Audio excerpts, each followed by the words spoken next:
Hello everyone and welcome to another 64-bits extra tutorial where we are going to create this filter, this trail cam effect if you will, where I'm turning this footage I took of my dog Fenda and I'm going to turn it into this trail cam effect. And in this tutorial we're going to use some motion tracking, motion stabilization, and we're going to add some effects and use shape layers to create some scanlines and all different kinds of techniques to create this image right here. Before we dive in this tutorial, I just want to give a quick shout out to Adobe, which is the software we use for almost all of our animations, including Photoshop and After Effects. And if you're following along and you don't have After Effects yet, go click the link in the description and sign up today with Adobe Creative Cloud. And if you do, you're actually also supporting the channel, so thanks so much.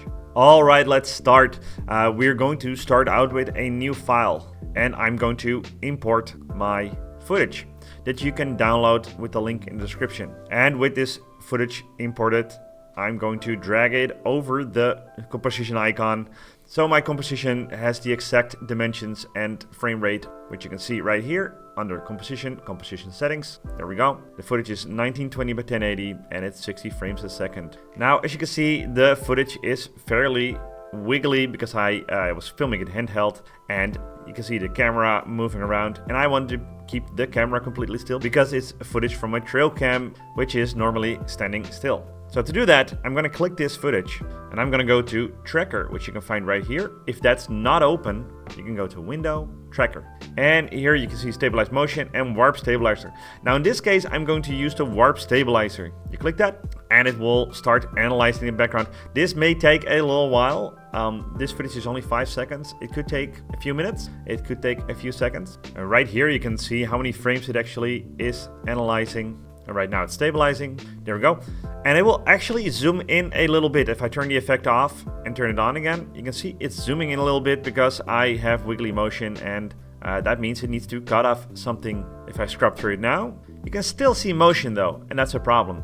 We don't want that. We don't want smooth motion. We want no motion at all. So if I click that, it's now zoomed in even more because I want to focus on one frame.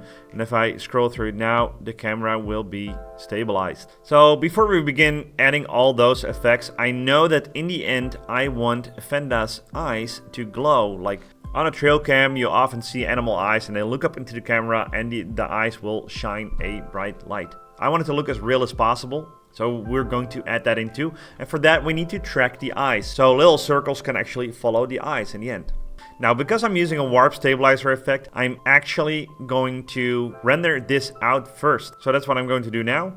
I got the composition selected. So I'm going to composition, and I can either render in the media encoder render queue or the regular render queue. For now, the regular render queue is fine.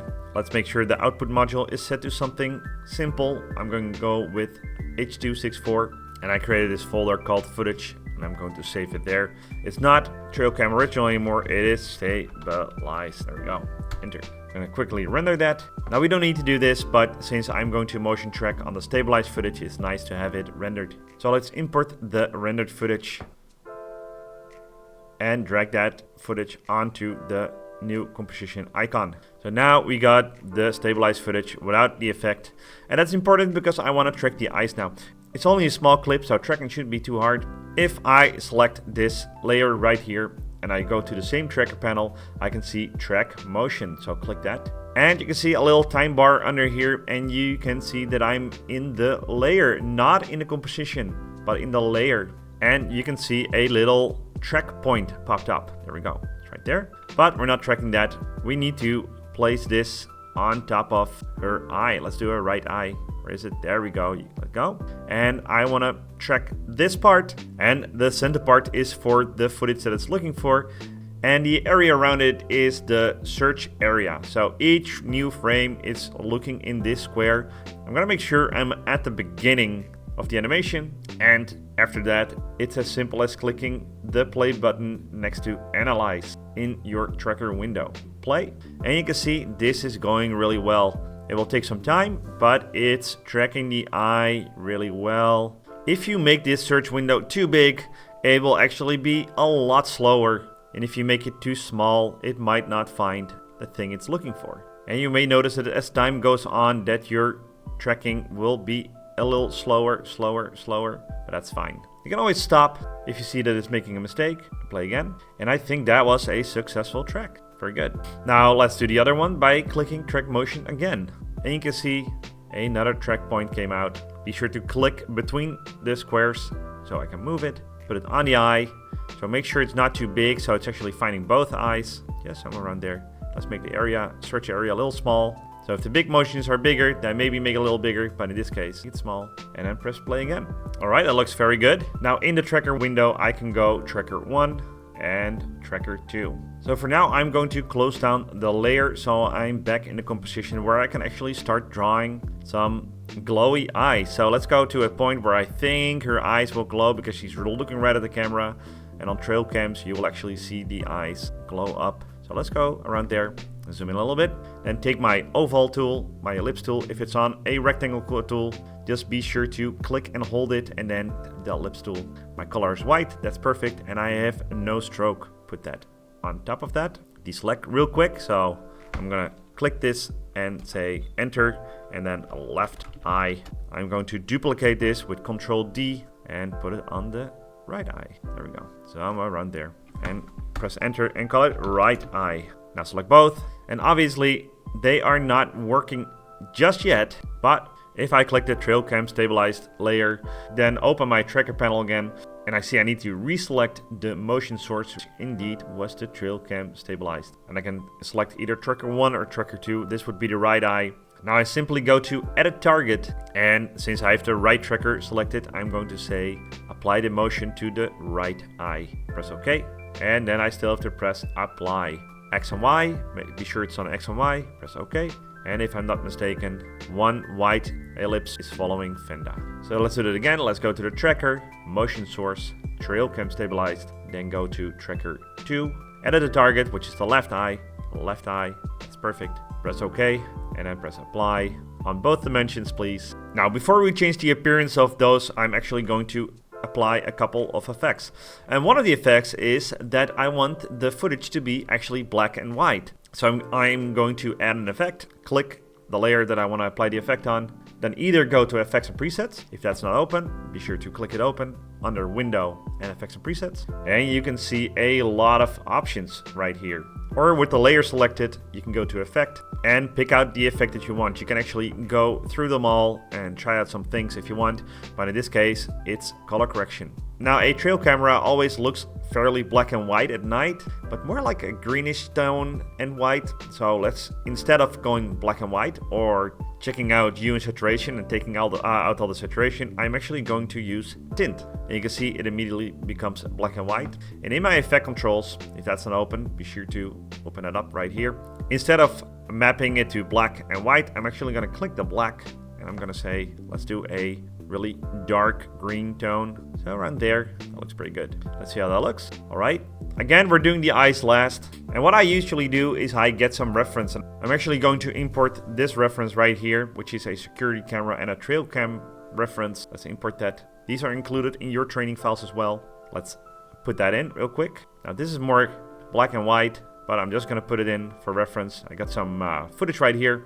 Just make sure to either turn this off before you actually render, or we can select the layers, right click them and select guide layer. You can see a little guide icon in front of it. So even if you forget to turn these off, these won't render with your files. But as you can see, like in this file, you can see the background being really dark. So let's actually do that as well. Turn them off real quick. And I'm going to create a solid, new solid. Black is fine. And my whole screen turned black, but I can select the rectangle tool. If it's an oval, be sure to click and hold it and select the rectangle tool. Select the black solid. In this case, let's create a big mask over the top and be sure to actually go over the edges. Why is that? I'm going to feather this mask a little bit. You can see it automatically opens up. If it doesn't, be sure to click open the arrows, open it up, and you can see the mask feather. I think a high number like 300. That looks pretty good. I'm going to press enter. I'm just going to call this fog. And I'm going to click that little lock icon. Now, normally the edges are also a little dark, a little vignette. So let's create a little vignette. Let's go to layer, new, another solid. Let's call it vignette right away. Vignette. Press OK. And let's take let's do the rectangle tool again. and draw a rectangle around the edges. But instead of adding the mask, I am going to subtract the mask by opening it up, clicking add, and I'm going to up the feather quite a bit. So let's close it down. So now we got the fog and we got the vignette. So one of the things I really like on this footage on the security cam is those lines and that little rec. So let's turn these off real quick. I'm going to select the text tool and I'm going to click and drag where I want my rec to appear. And I'm going to type in REC. Nothing is showing up. That is because the text is probably black right now. So I'm going to select it all with Control A and I'm going to go to character. And again, if it's not there, window, character, black character. And you can see all the settings right here. So let's actually start with clicking this fill color and turning it all the way into red. Make it a little bigger, something like that. Even change the font, but I think this font fine. For now, let's put it in the top left corner. But it's not there yet because this is way too high definition. We want that really noisy, blurry trail cam footage that you get. But instead of adding all those effects on the footage and then the eyes and then the vignette and then the recording, we can also add a adjustment layer by going to layer, new adjustment layer. And what that does is every effect on the adjustment layer will work on all the layers below. So let's add an effect on this and let's make it a little blurrier by either going to effects and presets or selecting the adjustment layer and then going effect. Let's give it a Gaussian blur. Nothing is happening, so let's open it up a little bit until I'm happy. Let's say 4 pixels. And you can see everything will become a little bit more blurry. Let's zoom in a little bit. Make sure you're on full resolution so you can really see everything you want. So everything above the adjustment layer will not be affected and everything under it will be. And I want to touch on everything at the same time. So let's stack some effects. In this case, I'm going to add a noise and grain. And let's add some regular noise. If I increase the amount of noise, now that's a lot. Let's not use color noise, just a little bit, something like that. And let me turn it up real quick. You can see the difference. I want the noise to happen before the Gaussian blur. So let's drag it on top of the Gaussian blur right here. And you can see now it also blurs the noise. Let's not do too much, but let's do a little bit. And to increase the effect on the eyes, let's give that a small slight glow by right-clicking it. This is not an effect, this is a layer style. Outer glow. Zoom in all the way. Open up outer glow. Let's go with white. And then let's see how much we need. I think this is around good. And then select outer glow, copy it with Control C, select the left eye, Control V. So now that also has a layer style with the exact same glow. Zoom out a little bit. That's starting to look pretty good. So the next step that I want to do is add those Scanlines in. Those look pretty cool. I'm going to create a shape layer. Be sure to have everything unselected. If you haven't unselected everything, it will just mask something. Be sure by pressing Control Shift A, which deselects everything. I'm going to drag one little bar. Right now it's white. That's actually nice, so let's keep it that way so we can actually see what we're doing. I'm going to drag it around there. I'm going to turn this black later. For now, I'm going to keep this white. Now, instead of copy and pasting all these layers painstakingly, I'm going to open up the contents right here and then I'm going to click add. And right here under add, you can see a lot of effects, but we're going to use the repeater. And if I click that, it looks like it's not doing anything because it's repeating to the right. But if I open up the repeater, the number of copies, and if I open up transform, I can see exactly what it's doing. It's moving the position to the right and it's copying 3 times. Let's select the second number though, and let's say type in 30. And you can see it's actually copying down now, which is good, but it's also copying to the left, and we don't want that. 0. And then increase the number of copies all the way down, something like that. Now, obviously, this is way too much. So you can actually decrease the thickness by opening the rectangle path. Be sure you turn off that link button that constrains the proportions. There we go. Let's go back to the repeater and let's push it a little bit, something like that. Increase the number of copies. That looks pretty good. But then also let's make it black. There we go, something like that. Maybe decrease the line thickness a little bit more. Let's go with 3 or, well, you know what, 2.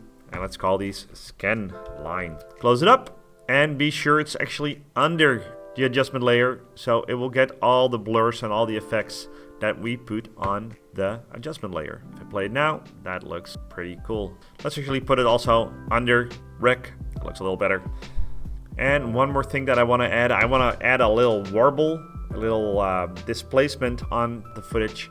And the last effect that I'm going to throw on is Effect, Distort, and then go all the way down the Turbulence Displace. Now obviously that's a little much. That's a third effect, so if I scrub through it, that's way too much. It's a really cool effect. I use it for a lot of things, but let's actually turn that all the way down, really small size. And that's a big warble. So let's decrease the amount to, let's say, around here. I can keep playing with the evolution, see how it looks. And that looks like a nice warble, something like that. Let's reset that back to 0, 0. Since it's not doing anything out of itself, I need to actually keyframe this. And everything with a stopwatch you can keyframe, so select that.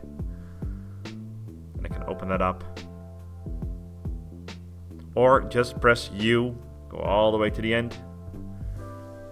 And then I can increase this number by quite a bit, or just, let's say 50 revolutions. And if I play it now, it will warble really fast. But since it's a small warble, it will look something like this. And as a finishing touch, let's make the recording blink by opening up the transform and turning on the animation for opacity. Let's do that on the first frame. Let's say about 15 frames, and then turning it all the way off. Let's go to 30 frames and turning it all the way on again, or copy and pasting the keyframe. Now, I wanted to blink, not to fade in and fade out. So I wanted to jump from completely visible to completely invisible and not animate in between. And I can do that really quickly by selecting the keyframes, right clicking, and then say toggle hold keyframe. And you can see those little triangles turn into, well, in this case, half square, which means it will jump from position to position.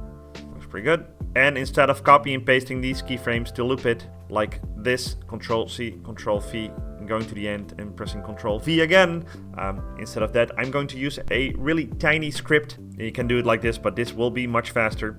If I press and hold Alt and click on the stopwatch, you can see it opens up right here. It will say transform.opacity. I'm gonna delete that. And I'm gonna start typing, and I will say LOOP of loop. I'm gonna actually just select and double click this, loop out, and that's all I have to do. I can even close it down again, and you can see the number turns red now, which means it will keep looping those keyframes. Let's play this real quick and see how it looks. That looks pretty good. I think the blinking is way too fast, so I'm gonna just move over these keyframes. And the good thing is that I only have to move over 2 keyframes instead of all the keyframes, because I added a script here. Now, if I'd like, I could simply animate in her eyes if she looks at the camera around here. If I don't want the eyes to be glowy all the time, I can just animate them in right here. I'm gonna select these 2 layers, and instead of opening up transform and going all the way down, I'm actually going to just press the letter T, click the little stopwatch, going to the place where I want it to, let's say here, around there, click the keyframe icon, and I can actually go back here, either double click it and typing in 0, or just scrolling down and decrease that number by that in this way. And that way she will look up at the camera, and that's when her eyes glow. If I really wanted to, maybe put the keyframes together, and there you go. Now again, if you want to download these files, you can with the link in the description. And also don't forget, you can actually sign up for the Creative Cloud and get your first month free with another link in the description, and support the channel that way. I hope you guys learned something today. Thank you so much for watching, and see you on the next one.